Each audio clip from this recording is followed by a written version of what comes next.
let's power on the total station. So first of all, the main page appears. Okay, this is called the main page. At the top of there, SIT 650RX is the model of total station.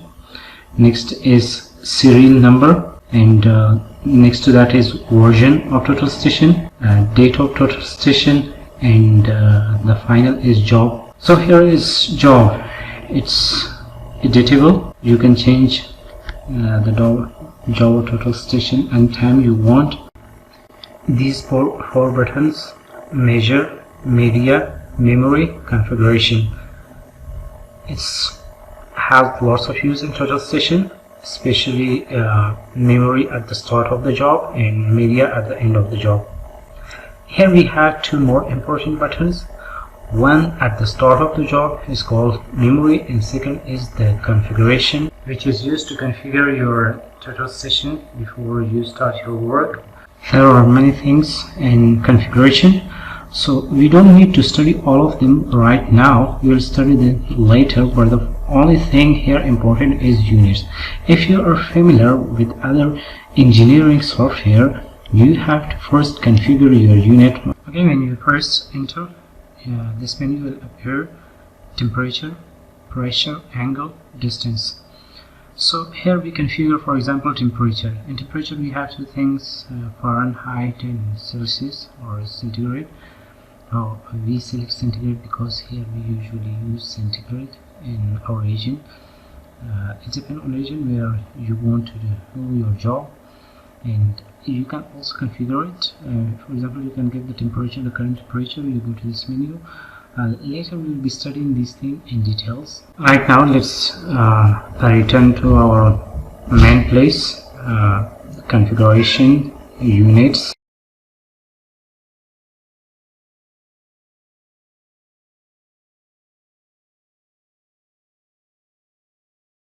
Okay, next is the pressure. In pressure, what you want to select, for example, mmHg, horsepower, and anyone suited in your area.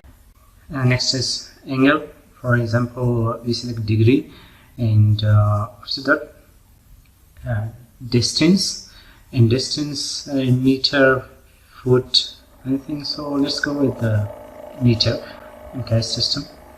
So we learn it, and this is done.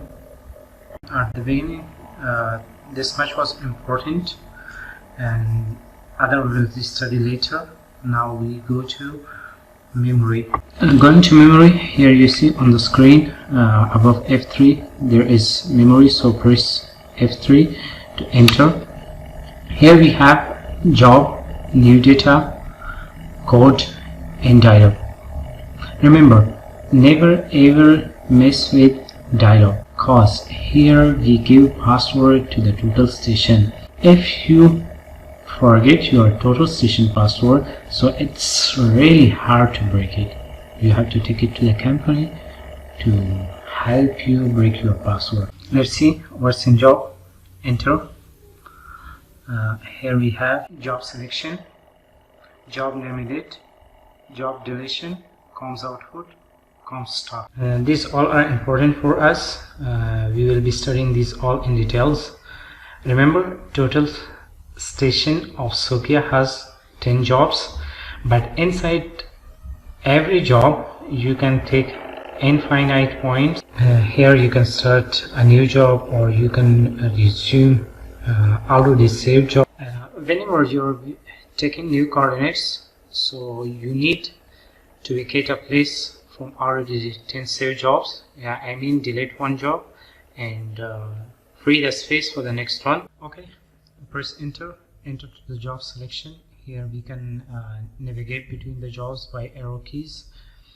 Here you see the star the job is having, it means active jobs. So we'll be studying it later. Hope you learn up to here. For example, job selection, so press arrow key, select your jobs.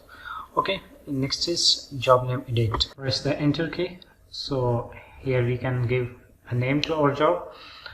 Here it show number or characters, so you can change it with shift. When you press shift, it will change to the character. Okay, here you can give your design name on the project you are working, so you can also use your own codes. For example, we are working on a simple project. To that we give a simple name, for example h is the name of, or pressing enter, going to the main page. Let's see, here you see job name is h. Now we learn job selection, job name edit, and next is job deletion. In job deletion, for example, we are having some jobs from the earlier. Here you see the star, remember the star means the active job. So here at the right side you see 93. These are the points we have taken in our current job that's ongoing, and you can delete any job you don't need anymore, and it's already completed, you are done with that. Remember, you cannot delete an active job. To delete the active job, you have to go to comms output. When you press the comms output, it will show you the list of those jobs. And you see here our active job, it's written out. When we press OK, it will be out of that job. So next is you have to enter it to format the job. Now see, earlier we had 93 points, but remember, it's not yet deleted. First of all we have to go out of this job. After that we can delete it.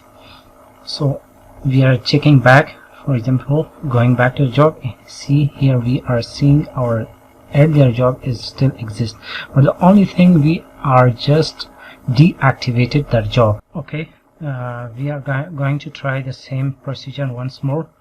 So we are going to dialog and delete that job. Let's see if it's deleting or not, but it's showing deleting this time. Last time, if you remember, it was formatting. So now we see our job is deleted, our job does not exist here.